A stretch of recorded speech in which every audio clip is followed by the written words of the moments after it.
And I know there's lots of people that are in this chat, and you guys are, maybe you're listening to this from a 10 to 10 out of 10, or maybe you're listening to this and you're a 6 out of 10.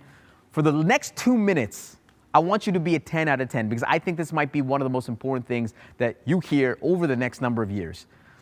I really believe that we are on the brink of a renaissance today.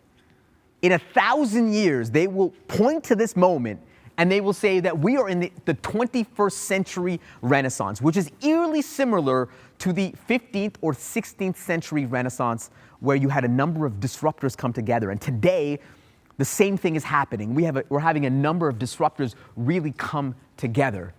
I want to take you back to the Middle Ages and introduce you to a regular Joe at the time. Let's call him Joe, okay? Joe, in the Middle Ages, he was a peasant. And in fact, 85% of the world in the Middle Ages were peasants.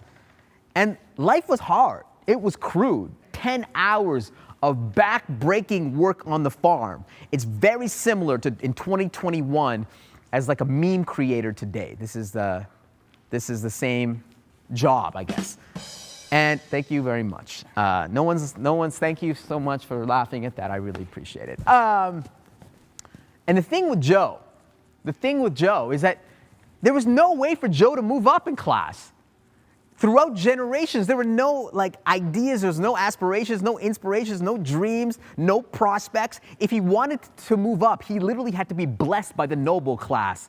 And maybe there would be a chance that he could become a merchant or something, but very unlikely. The most important piece here is that the elites, the nobles, the lords, they centralized all the wealth and all the knowledge. But enter in 3 big disruptors. First, a pandemic, the worst one in history, which was the Black Death. The Black Death wiped out 60% of Europe. For Joe, obviously this was terrible around the people around him, but if he survived, actually it was incredible, because now, because of the shortage of labor, now he could demand more wages, now he could demand better working conditions for his lords. And ultimately, this created the first employment contract. So you had a pandemic. The second thing is that you had a permissionless communication platform that came out of nowhere, which is the printing press, one of the greatest innovations of our time. Now, today, information was democratized. Joe now, even though he was illiterate, he could kind of tell by the pamphlets and by some of the images around what was happening. This was super disruptive. The elites tried to regulate it, but of course, once the genie's out of the bottle, you can't put it back in. Permissionless communication platform. The other thing was that you had a permissionless financial innovation called the double entry bookkeeping system by Luca Pacioli. And this was disruptive for banking, because now you could actually track inflows and outflows, and somebody like Joe could actually get a letter of credit and maybe start a business. And all of these 3 things spurred the cultural renaissance of the 15th and 16th century.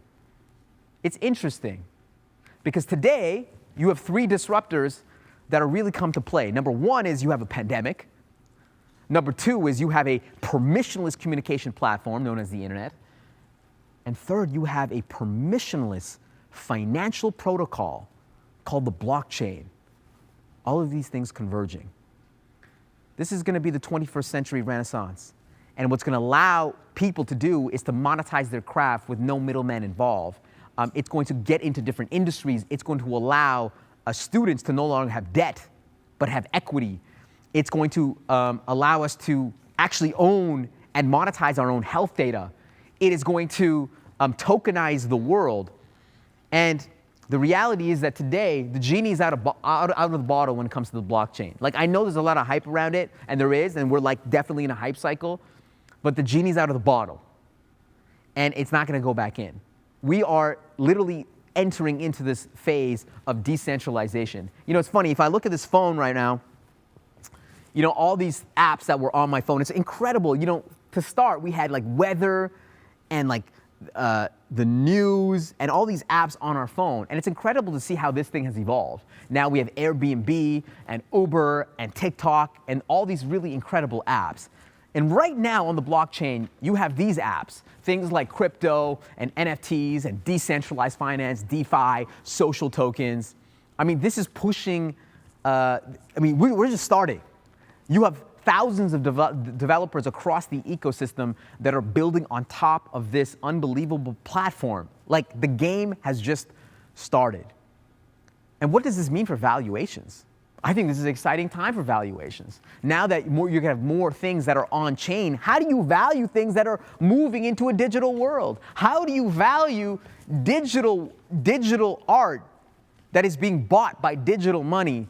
There's going to be a lot more gray areas. There's going to be a lot more processes and governance and just complexities that I don't even know about. For the valuators that want to create their own path, to create their own lane, I think this is going to be super exciting for valuators, and I think this is going to reimagine the profession. Hey guys, thanks for watching this video. I bet the next video is going to be even better. So hit subscribe, and we'll chat in the comments.